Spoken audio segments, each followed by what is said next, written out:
Hoje vamos falar sobre tentação, pecado, resistência ao pecado. No fundo, vamos falar sobre a tentação de sermos menos do que aquilo que Deus quer para nós. Às vezes somos tentados a ficar com a menor parte e não com a melhor parte.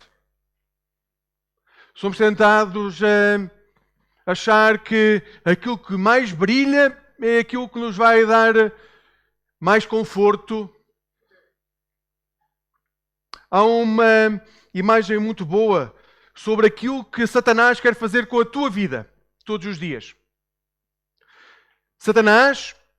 O objetivo de Satanás é fazer-nos morder um anzol que está escondido debaixo de um apetitoso engodo. Ou seja, nós sabemos que o pecado conduz à morte. Quem frequenta a igreja, quem é cristão, sabe disso, o pecado conduz à morte. Mas a razão que faz com que tantos cristãos caiam, com que tantos cristãos não consigam resistir, é que estão mais focados naquilo que brilha, ignorando o que está debaixo e que fere de morte. Se o inimigo nos dissesse diretamente, chegasse ao pé de vós num dia e dissesse assim: eu quero que tu optes pelo divórcio, eu quero que tu pratiques gula, eu quero que tu te deixes inundar por vícios, eu quero que tu difames todas as pessoas que estão à tua volta, nós ficaríamos de pé atrás e dizer: não, Deus não quer que eu faça isso, não vem de Deus. Nós rejeitaríamos de imediato se Satanás nos tentasse de forma direta e clara. Mas Satanás é astuto. Ele é o mestre do disfarce. Ele é o tentador por excelência. Ele é aquele que distorce a verdade e nos apresenta a verdade distorcida como se fosse a verdade plena. E transforma essa verdade distorcida com a aparência de bem. Então ele embrulha muito bem o discurso que tem para nós, torna-o atraente e esconde debaixo dessa verdade um anzol. E assim que nós mordemos o isco de aparência de bem, morremos. Porque o que nós engolimos, o que nós abocanhamos, é um anzol que nos conduz à morte. Amigos, uma das belezas do Evangelho é nós sabemos que, apesar disso, de haver muitos engodos que têm por dentro um anzol, é que uma das belezas do Evangelho é que Jesus enfrentou exatamente as mesmas batalhas que nós enfrentamos. O Evangelho é-nos colocado diante e afirma que aquilo que nós vivemos, Jesus viveu também. Ele viveu as tentações daquilo que poderia ter sido diferente na sua vida. Ele viveu isso. Ele esteve na nossa pele. Ele viveu. E ele foi tentado como nós fomos tentados. E porque ele venceu, isso não significa que nós não vamos cair. Mas porque ele venceu as tentações, ele pôde caminhar à cruz e vencendo a morte na cruz, ele possibilita que sempre que nós caímos, podemos levantar-nos. Porque temos um Deus que já morreu por nós. Amigos, como vos tenho dito nas últimas semanas, nós não temos que carregar a nossa cruz. Quem carregou a nossa cruz foi Jesus. Ele já morreu carregando a nossa cruz e o nosso pecado. Então, como dizia o irmão Heraldo na escola bíblica, temos que deixar de fazer coitadinhos diante do pecado. Cristo já morreu por nós. Caímos. Dobrar o joelho, arrependimento, confissão, levantar, porque há uma missão pela frente. Há uma missão que todos nós temos que abraçar. E quando nós caímos e nos mantemos no chão, o que estamos a fazer é dizer ao Satanás que ele conseguiu vencer. Ele colocou o anzol de tal forma que nós já não nos libertamos. Contentamos-nos com pouco. Amigos, se estamos à espera de ser nós a conseguir libertar-nos do pecado e da morte, tenho que vos dizer uma triste notícia: não vamos conseguir. Podem viver uma vida inteira, nenhum de vocês vai conseguir libertar-se do anzol por si mesmo. Cristo fez isso por nós. No texto que hoje vamos ver, Satanás vai tentar Jesus com diversos engodos. Ele vai colocar vários anzóis, vai colocar o engodo à volta do anzol. Depois de 40 dias no deserto, Satanás vai e tenta desviar o Filho de Deus da sua missão. E no fundo o que ele vai querer fazer, ele vai querer com que Jesus deixe de ser aquilo que ele tem toda a potencialidade para ser. Ele vai oferecer coisas a Jesus na esperança que Jesus seja menos do que aquilo que o Pai declarou que ele podia ser. Então, o diabo oferece tentações, versões distorcidas da missão, versões adulteradas da glória, atalhos, como se fosse mais fácil chegar e atingir determinado poder. Mas em tudo isso que o Satanás vai tentar é afastar Jesus do Pai. Então tenham cuidado, porque muitas vezes pode brilhar e ser excepcional à vista. O que nós temos que ponderar é se aquilo que nós estamos a enfrentar nos vai aproximar ou afastar do Senhor. É neste espelho que todos nós nos vemos, ou nos devemos ver. A tentação que enfrentamos muitas vezes não é negar a fé abertamente. Satanás, se lerem um livro excepcional de C.S. Lewis, que é As Cartas do Diabo a Seu Aprendiz, ele deixa isso de forma muito clara e de forma teológica, mas em história de conto, que é, Satanás já compreendeu muito bem que a finalidade não é que nós neguemos a fé abertamente. Há formas muito mais fáceis de nós nos afastarmos de Deus do que negar a fé. Basta ficarmos confortáveis com o que temos. Basta queremos alcançar o poder e o sucesso e a glória terrena, em vez de focarmos os nossos olhos no Senhor.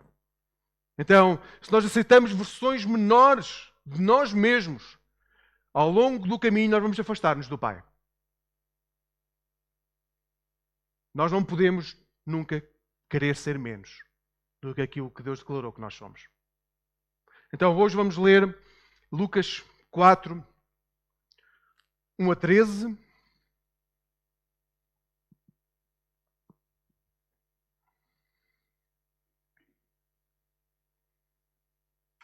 Recordar, Jesus acabou de ser batizado no Rio Jordão e o texto continua depois do batismo. Então Jesus, cheio do Espírito Santo, voltou do Jordão e foi guiado pelo mesmo Espírito no deserto, durante 40 dias, sendo tentado pelo diabo. Nada comeu naqueles dias, ao fim dos quais teve fome. Disse-lhe então o diabo: se és o Filho de Deus, manda que estas pedras se transformem em pão. Mas Jesus respondeu-lhe: está escrito, não só de pão viverá o homem. E levando, mostrou-lhe num momento todos os reinos do mundo. E disse-lhe o diabo: dar-te-ei toda esta autoridade e a glória destes reinos, porque ela me foi entregue, e a dou a quem eu quiser. Portanto, se prostrado me adorares, toda será tua. Mas Jesus lhe respondeu: está escrito, ao Senhor teu Deus adorarás, e só a Ele lhe darás culto. Então o levou a Jerusalém e o colocou no pináculo do templo e disse: se és o Filho de Deus, atira-te aqui abaixo, porque está escrito, aos seus anjos ordenará a teu respeito que te guardem. E eles te sustentarão nas suas mãos, para não tropeçares em alguma pedra. Respondeu-lhe Jesus: dito está, não tentarás o Senhor teu Deus. Passadas que foram as tentações de toda a sorte, apartou-se dele o diabo, até momento oportuno. O texto hoje que lemos e que nos desafia. A primeira tentação que encontramos neste texto é a tentação de ser filho sem depender do pai. A primeira tentação no diabo, versículos 3 e 4, é dizer a Jesus: tu podes ser filho sem depender do pai. Tu podes ser aquele que tu dizes ser, não há problema. Tu podes continuar a ser quem dizes ser. E não precisas do teu pai para nada. Tu podes dizer ao teu pai: pai, dá-me a parte da minha herança, que eu vou à minha vida. Tu podes dizer ao teu pai: pai, eu já não preciso de ti, já sou adulto. Eu sei tomar as minhas decisões. Esta é a primeira tentação. O diabo está a dizer: Jesus, tu podes ser filho e não depender do Pai. E esta é a tentação que nos diz constantemente também a nós. Cada um de vós pode ser filho e não depender do Pai. Podem fazer a vossa vontade, não depender do Pai. Jesus estava com fome, tinha estado 40 dias no deserto. Humanamente falando, transformar pedras em pão parece razoável. Uma pessoa está com fome,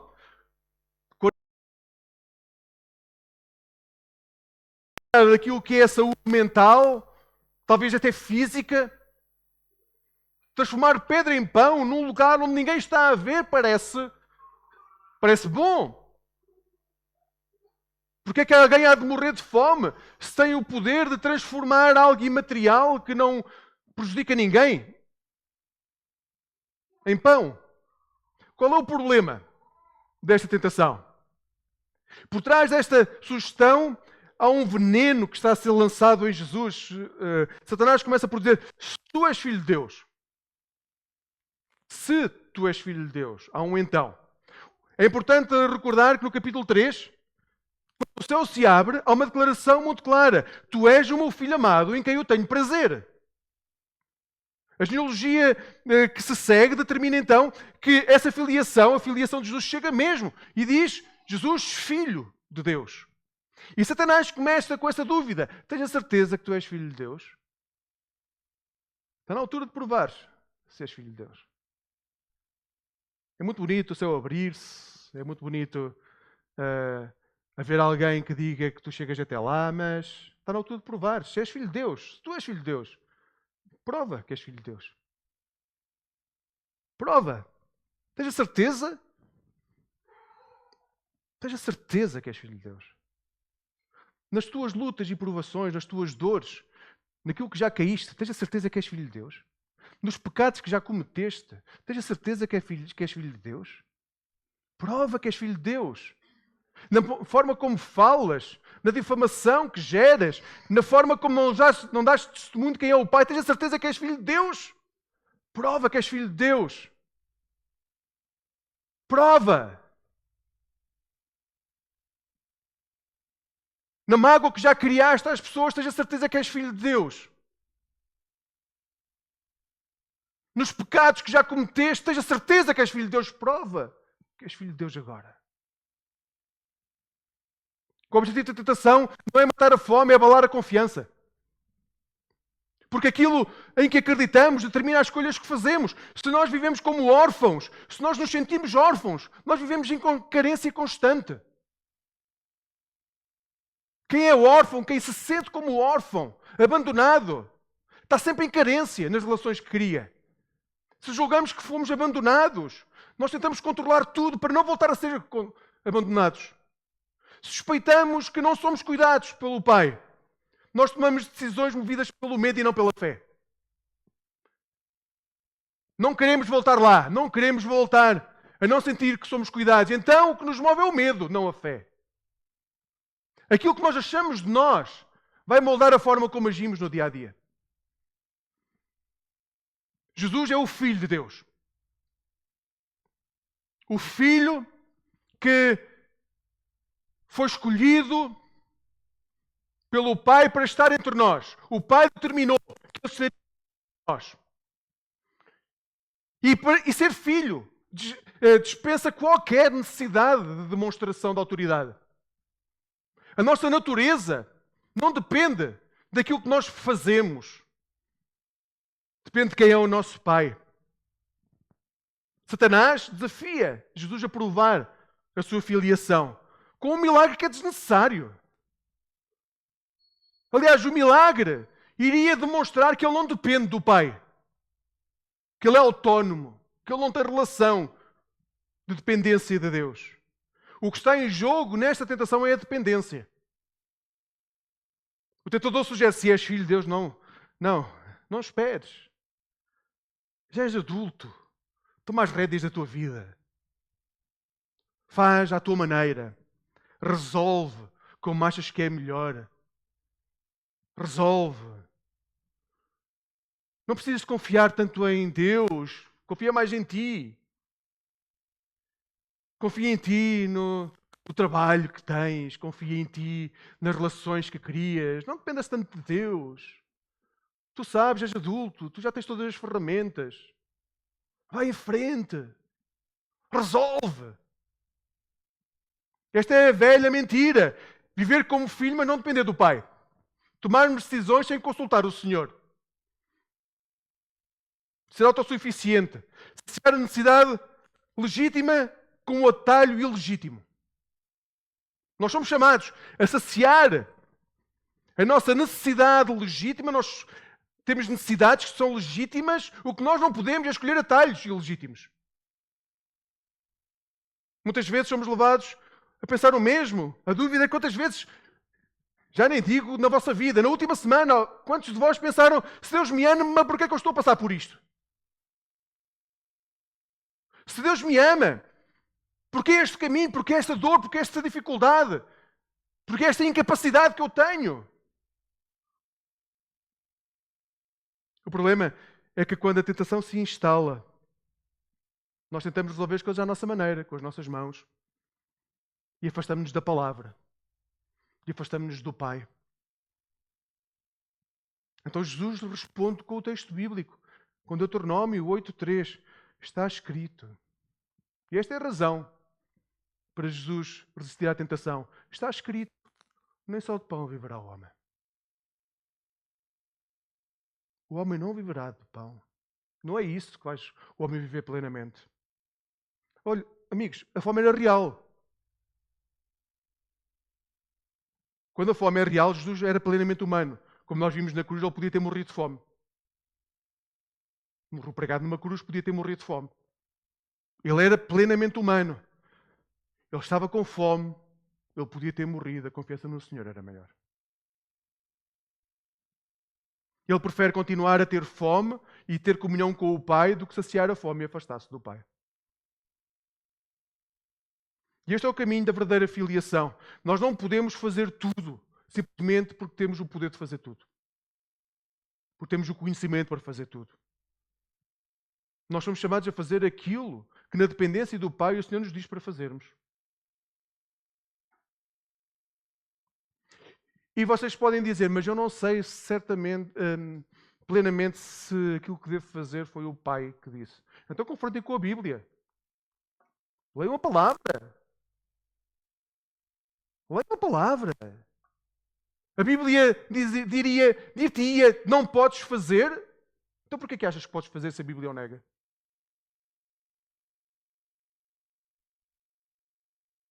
Está na altura de nós pegarmos a palavra e sermos brutalmente honestos com as nossas escolhas. De quem somos filhos? Somos filhos de Deus ou de Satanás? Somos filhos da luz ou da mentira, do pai da mentira? De quem somos filhos nós? Há um risco muito sério quando conhecemos apenas fragmentos da Bíblia. É que passamos a usar a Bíblia para o nosso bem-estar e para o nosso conforto. Corremos o perigo de moldar os nossos desejos e justificar os nossos pecados porque estudamos apenas partes da Bíblia. E quantos já caíram ao longo da história? E quantas vezes nós já não caímos no mesmo erro? Ler a palavra e escolher versículos que apoiam as nossas decisões, esquecendo de ler a Bíblia toda.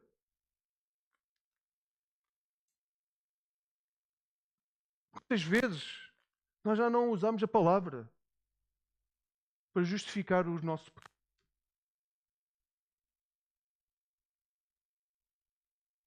Eu digo-te, sempre que não te arrependeste e não assumiste diante do Pai, o que eu fiz foi pecado. O que eu fiz afastou-me de ti. E peço perdão por isso. Mas como é que... Em que é que eu me baseei então? O que é que uma coisa tem a ver com outra? Porque nós olhamos para Jesus e achamos que Jesus é uma borracha que vai atrás de nós a apagar todo o pecado que nós fazemos e que nos liberta a nossa culpa da mente. Não foi isso que Jesus veio fazer. Isso é a graça barata. Uma graça que não tem custo para ninguém. O que Jesus veio fazer, Ele morreu por nós, para que nós tenhamos consciência do nosso pecado e possamos dizer ao Pai, Senhor, como porque eu pequei contra Ti. E não quero mais viver dessa forma. Não quero. A nossa salvação estaria comprometida se o Senhor tivesse dito, olha, Satanás, eu na verdade ainda não li a Bíblia toda. A parte que li, até me daria para fazer o que tu estás a dizer. Eu realmente, há prosperidade, eu tenho que cuidar da minha saúde, eu tenho uma missão importante a realizar. Então, a parte que li, como eu ainda não li Deuteronômio, nem o Pentateuco, estou a começar pelo Novo Testamento, eu se calhar posso realmente fazer aquilo que estás a dizer. Eu posso transformar as pedras em pão, está tudo bem. É isso que muitas vezes nós fazemos, dizer, Senhor, eu ainda não li a Bíblia toda, aquilo que parece que consigo encaixar aí é aquilo que estás a dizer. Isso, amigos, não conhecer a palavra, há pouco dizia-vos, nós somos o povo do livro. Nós somos chamados a conhecer o livro. Se não conhecemos o livro, não conhecemos Jesus. E passamos a justificar o nosso pecado pela falta de conhecimento que temos da palavra. O Heraldo dava um facto histórico, quando a escola dominical começou em Inglaterra, que a escola dominical durava 8 horas. Hoje, passado 30 minutos, já começamos a bater com a cabeça, que já não conseguimos aguentar o tranco. E nós dizemos, não, mas naquela altura eram pregadores excepcionais, amigos. A maior parte das pessoas que pregavam naquela altura eram pessoas que tinham dificuldades em conhecer, em ler. Eles começaram a crescer juntos na palavra.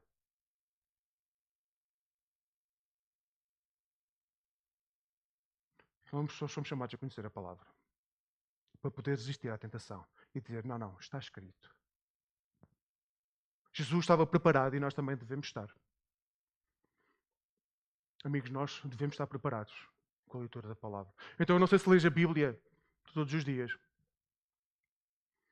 Mas se não lês, começa. E se alguém me diz, eu não tenho tempo para ler 5 versículos por dia, a vossa vida está bem pior do que aquilo que pensam que está. Porque estão a viver uma mentira. Todos nós temos tempo para ler a Bíblia. Nós escolhemos não ler.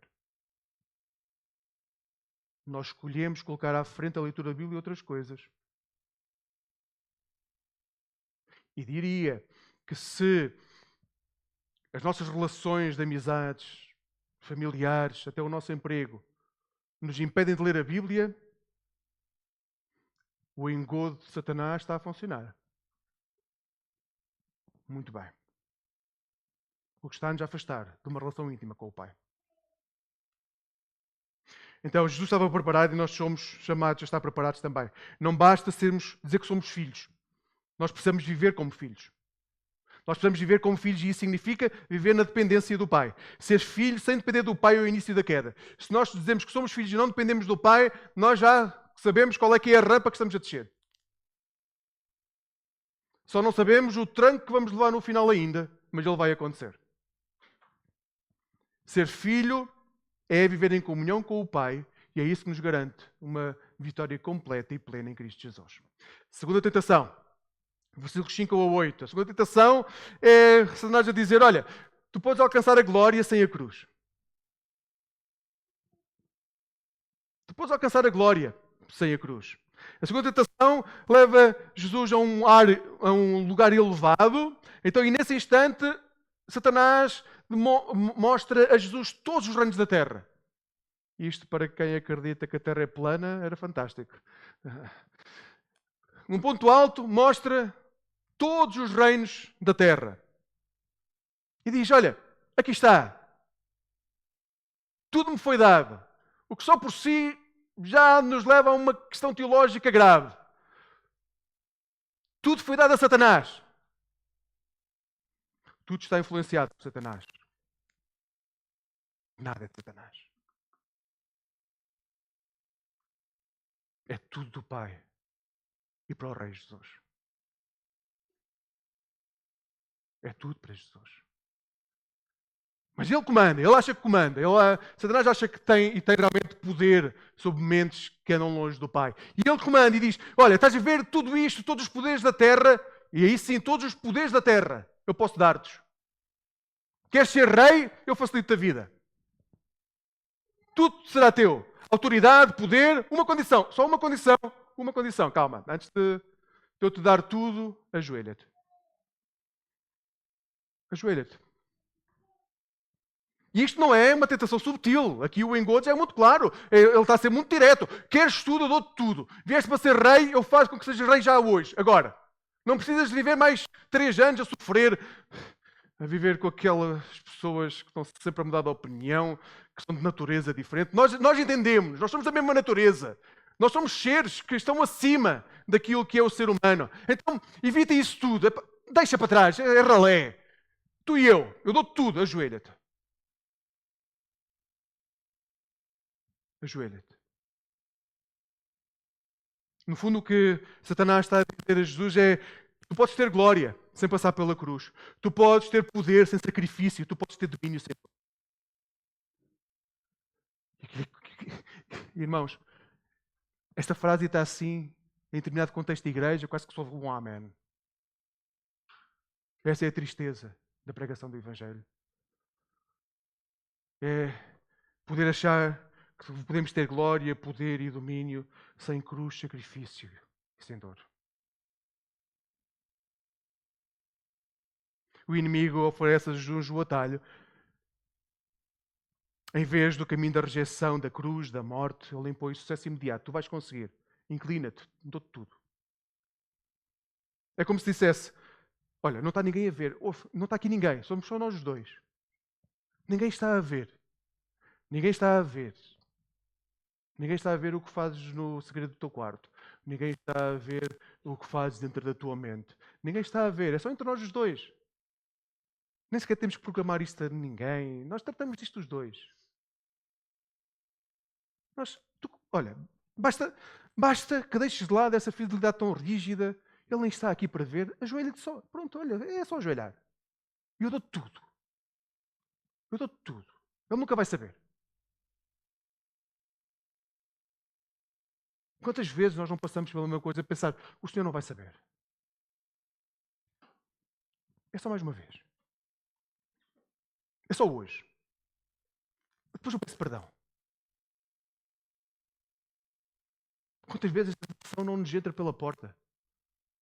E nós passamos a adorar aquele que não é Deus. Porque temos acesso a algo imediato. Prazer, conforto, sucesso, brilho. Mas Jesus não veio ao mundo para conquistar poder. Nós, quando imaginamos reis montados em cavalos brancos com o exército de Satanás. E não é este rei que se aproxima. Jesus veio ao mundo não por poder, mas para salvar. Jesus não veio ao mundo para se encher de glória terrena, mas para dar glória ao Pai. E no mundo contemporâneo ocidental nós temos muita dificuldade com isto. Porque achamos que Jesus tem de ser alguém com um aspecto excepcional. Tem que frequentar o cabeleireiro ou o barbeiro do Messi ou do Ronaldo. Tem de vestir Armani. E tem de falar muito bem em palcos onde há milhares de pessoas com focos, holofotes apontados para si. Jesus diz: eu não vim para isso. Eu vim para morrer. Para ser rejeitado. Ele está nas ruas onde não se pode pregar o Evangelho na Coreia do Norte. Ele percorre as ruelas de Teherão. Ele anda descalço no Iémen. Ele percorre as montanhas da América Latina que estão cheias de guerrilheiros. É aí que Jesus está. Em estádios cheios. Isso é a parte fácil, ele deixa para outros. Jesus responde: está escrito. Ao Senhor teu Deus adorarás e só a Ele prestarás culto. E esta é a tentação que nos roda todos os dias. Conquistar sem quebrar. Receber sem esperar o tempo de receber. Ter tudo sem ser obediente. Queremos o brilho da vida cristã. Queremos, ter o glamour. Achamos que Quando as pessoas dizem vejam como eles se amam, é porque nós temos assim um estilo que a maior parte das pessoas na nossa sociedade não tem.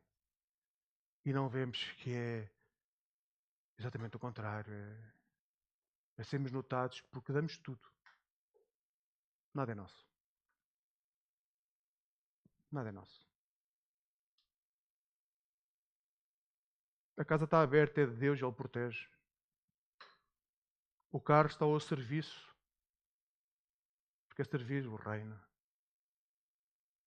Jesus recusa a glória fora do tempo do Pai. E nós também devíamos recusar qualquer glória que não venha no tempo do Pai. Ele rejeita qualquer conquista que não passe pela obediência. Amigos, nem toda a porta aberta vem de Deus. E nós temos, não. Quando Deus fecha uma porta, abre uma janela. Nem toda a janela aberta vem de Deus. Nem tudo que brilha vem de Deus. Nem toda a oferta de poder é bênção. E o Novo Testamento prova isso, de início ao final. Temos falado de João Batista até agora. Se ele achava que poder é bênção, ele teria pegado nas multidões e feito um exército. Criado uma mega igreja e ter sido o Senhor daquele momento histórico. Às vezes aquilo que parece ser uma promoção é uma armadilha. O que brilha aos nossos olhos vem envenenado na raiz. Vem corroer a nossa fé e os nossos valores. Jesus recusa tornar-se menos daquilo que o Pai disse que Ele é. E nós também devemos recusar tudo aquilo que nos torna menos daquilo que Deus disse que nós somos. Hoje, como igreja, é esse discernimento que precisamos de cultivar. Amigos, nem tudo o que parece bom é justo. Nem tudo o que dá prazer edifica. Nem tudo o que oferece glória terrena dá glória ao Pai. E se nós não cultivarmos isso dia após dia, nós vamos ser levados pela enxurrada que nos rodeiam. A resposta de Jesus é firme. Só Deus merece adoração. Hoje, se eu te perguntar, a quem tu prestas culto?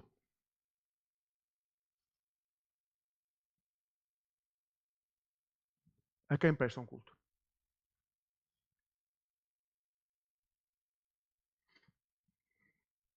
Não preciso ser eu a avaliar. Isto é uma conversa que vocês têm a ter com Deus. A que é que nós prestamos culto? A quem? A quê? A que coisas prestamos culto?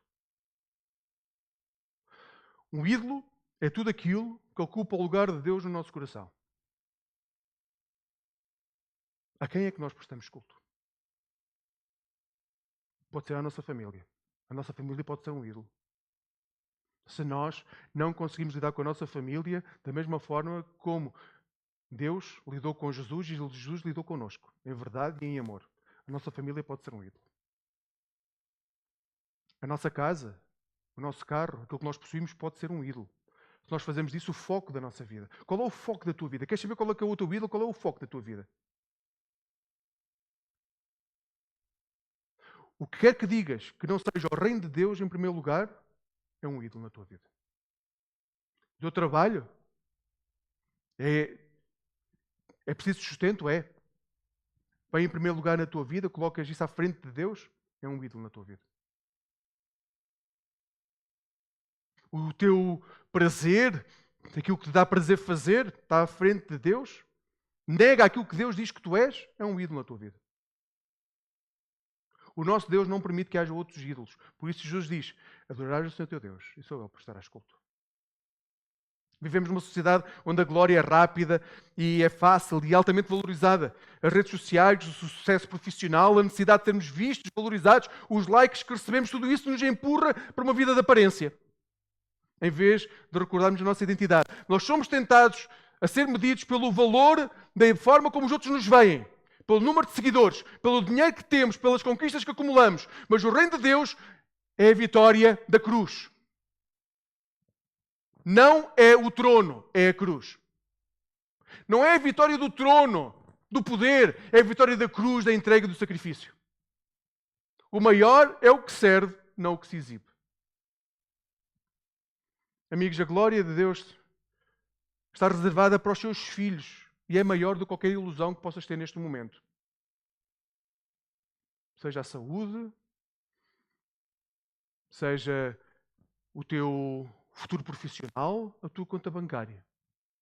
Coloca em primeiro lugar o reino de Deus. E tudo aquilo que Deus sabe que tu precisas te será dado. Não é tudo aquilo que tu queres. Não é tudo aquilo que tu achas que tens direito. É tudo aquilo que o Senhor sabe que tu precisas. Será acrescentado. E aprenda a viver com isso. Como dizíamos no salmo que lemos ao início, Deus conhece-nos desde que nós fomos formados. E o dia da manhã, Ele conhece-o. Ele sabe aquilo que vamos viver. Então, fica na dependência do Pai.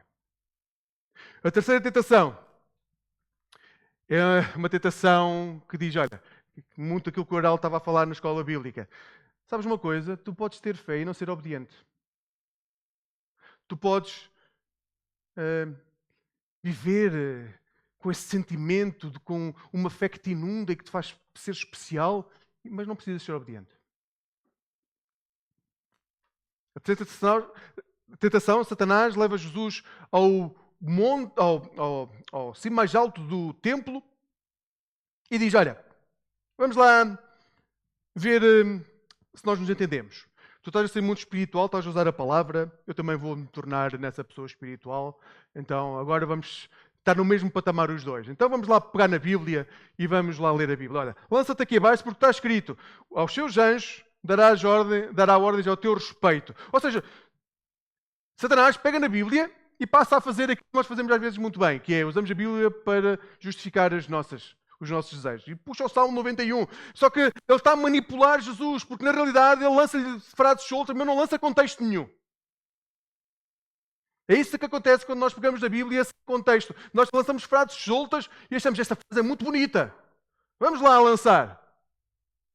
Tenham cuidado. Quando Jesus diz Deus não nos dá mais do que aquilo que nós podemos suportar, o que é que nós estamos a dizer? Que as crianças que morrem vítimas de guerra conseguem suportar aquilo mais do que nós? É por isso que nós não estamos num período de guerra e não estamos a sofrer? Cuidado quando usam a teologia. Cuidado quando usam a palavra esvaziada de contexto. Podemos estar a ser muito cruéis para quem realmente sofre. Amargura de morte. E nós temos pessoas à nossa volta que passam por coisas muito parecidas. Então cuidado quando usam a teologia. Cuidado quando usam o texto bíblico fora de contexto. Realmente podemos ser muito cruéis. Então, Satanás faz isso. É isso que Satanás faz. Por isso não façam o mesmo, por favor. É que Satanás pega em versículos soltos e vai falar com Jesus e vai dizer, olha, estás a ver? O texto está a dizer, se lançares aqui abaixo, os anjos terão ordens para te proteger. O que está realmente em causa é uma fé sem obediência. Um salto para a fama. Jesus atirava-se, vinham os anjos, pegavam em Jesus, seriam holofotes, as pessoas estão lá embaixo, a entrar no templo, toda a gente ficaria a ver, que seria extraordinário. Extraordinário. Centenas de pessoas, se não milhares, a ver Jesus a atirar-se, a voar, e anjos a virem, a pegarem em Jesus. Aquilo iria encher, para sempre, a igreja onde Jesus estivesse. O holofote estaria ali. Mas teria sido um ato vazio de presunção e não de fé. Seria só presunção. Então Satanás cita a Bíblia ao meio do contexto. Utiliza a promessa divina para justificar um comportamento que não é aceitável e irresponsável. E hoje continua a ser assim. Muitas vezes nós usamos a palavra de Deus para nos dar conforto, para justificar aquilo que fazemos. Manifesta o teu poder, para que através do teu poder as pessoas te conheçam. Onde é que nós já vimos isso na Bíblia? Que raio de teologia temos nós que achamos que para que as pessoas conheçam Jesus tem que haver milagres?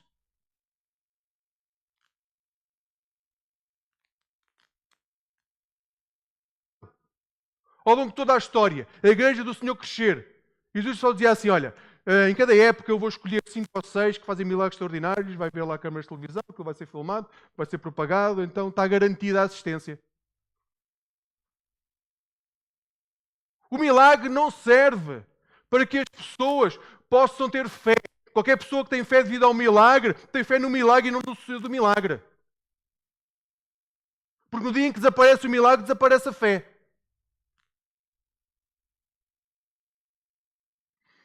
Jesus responde com a mesma firmeza: não tentarás o Senhor teu Deus. Não vou colocar o meu Senhor à prova. Não vou fazer isso. Porque a verdadeira fé não existe provas. A verdadeira fé é uma fé que confia no Pai. Não o põe à prova. A verdadeira fé não é um salto no vazio, à espera que um anjo salvador venha e nos salve. A salvação já está dada em Cristo Jesus. Então vivam por fé. Como dizia no início, guardem a fé, espalhem a palavra. Esta tentação mostra-nos que há uma forma religiosa que parece que é cheia de fé. Parece que vai dar resultados extraordinários, mas que no fundo afasta-nos da vontade do Pai. Não queremos uma espiritualidade que se baseie em exibições públicas. Nós temos que ser muito claros. Nós não queremos uma fé que tenha por base exposições públicas, show-off. Nós não queremos, negamos esse caminho. Nós negamos que a igreja se encha porque temos luzes bonitas. Não queremos. Nós não queremos que a igreja se torne um lugar onde a moda é aquilo que dita, aquilo que nós vivemos. Nós não queremos. Nós queremos ser uma igreja fiel à palavra. Dentro da igreja e fora da igreja. Nós não vamos tentar o Senhor nosso Deus. Não vamos. Vamos ser obedientes e obedientes até à morte. Ele é o Senhor. Ele é o Pai. Ele é o Santo. E Ele está à espera da nossa confiança total e não de uma fé teatral. Jesus recusa ser menos do que aquilo que o Pai disse que Ele é. E nós também devemos recusar ser menos do que aquilo que o Pai disse que nós somos. Filhos e filhas amadas, que já têm o seu lugar garantido na eternidade, não por aquilo que nós fazemos, mas pelo trabalho e pelo mérito do nosso Senhor Jesus Cristo na cruz do Calvário.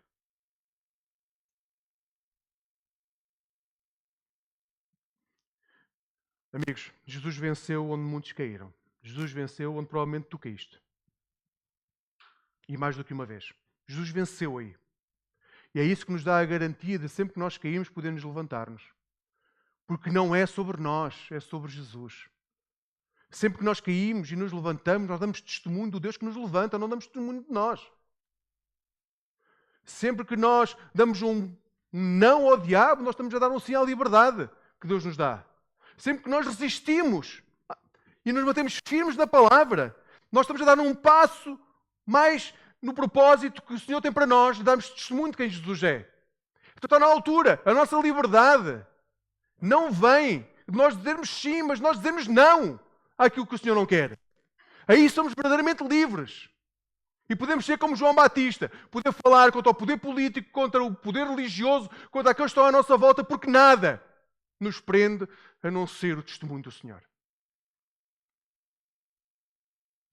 Somos verdadeiramente livres. Não resistas ao poder do Senhor. Não te resignes a uma vida morna, de vir à igreja ao domingo. Nem sequer daquilo que vos disse há pouco, de ler 3 versículos por dia. Não te resignes a isso. Nós somos chamados a ser muito mais. Nós somos chamados a levar a palavra do Senhor àqueles que estão à nossa volta, a dar testemunho da palavra do Senhor. Ele chamou-nos para ser filhos e filhas amadas na proclamação do Evangelho. Nós não somos chamados a ser cristãos funcionais, que só funcionam ao domingo, mas que não se rendem durante a semana. Nós não somos chamados a manter uma aparência de fé. Nós somos chamados a colocar a nossa fé na videira. A sermos ramos iguais ao tronco. Nós não fomos chamados a viver de modo espiritual de sobrevivência. Nós fomos chamados a viver a plenitude da graça. E a graça é a ação de Deus nos nossos dias. Não vivas uma vida aguada. Podes viver. Podes escolher viver assim o resto da tua vida. Mas não é essa a vida que Deus tem preparada para ti. Não é. Te garanto que não é. Então está na altura de tomarmos decisões sérias diante da tentação. Qual é a tentação que hoje bate à tua porta? Se alguém aqui te diz que não é tentado, tem um problema sério. Todos nós somos tentados de imensas formas todos os dias. O que é que te tenta hoje? Qual é a tentação que te leva a afastar do Pai se aceitares? Qual é? Está na altura de nós conseguirmos dar nome àquilo que nos corrói. Na tua vida, o que é que te afasta do Pai? O que é que está a bater à tua porta para te afastar do Pai? Se dizes nada, o orgulho está a bater à tua porta de forma que não imaginas. E não podes dar testemunho de quem é Jesus. Porque não consegues ver o pecado que habita em ti. O que é que bate à tua porta? Deem nome, entreguem ao Pai. Jesus venceu as tentações para ir à cruz, morrer e vencer a morte, para que nós não tenhamos que permanecer firmes no pecado que nos inunda. É a altura, é o momento de nós entregarmos a nossa vida ao Pai. Que hoje possas dizer com firmeza que não serás menos do que aquilo que Deus sonhou para ti. Isso é uma afirmação. Nós temos que começar a fazer afirmações claras de quem somos. Depois possam dizer, eu não quero ser menos, eu não vou ser menos do que aquilo que Deus projetou para mim. Não vou, nego-me a isso. Pode demorar tempo a chegar lá, mas eu nego-me a continuar a ser menos do que aquilo que Deus projetou para mim. Não vivas aquém do que foste chamado a ser e não cedas à tentação de ser menos do que filho. Não cedas a essa tentação.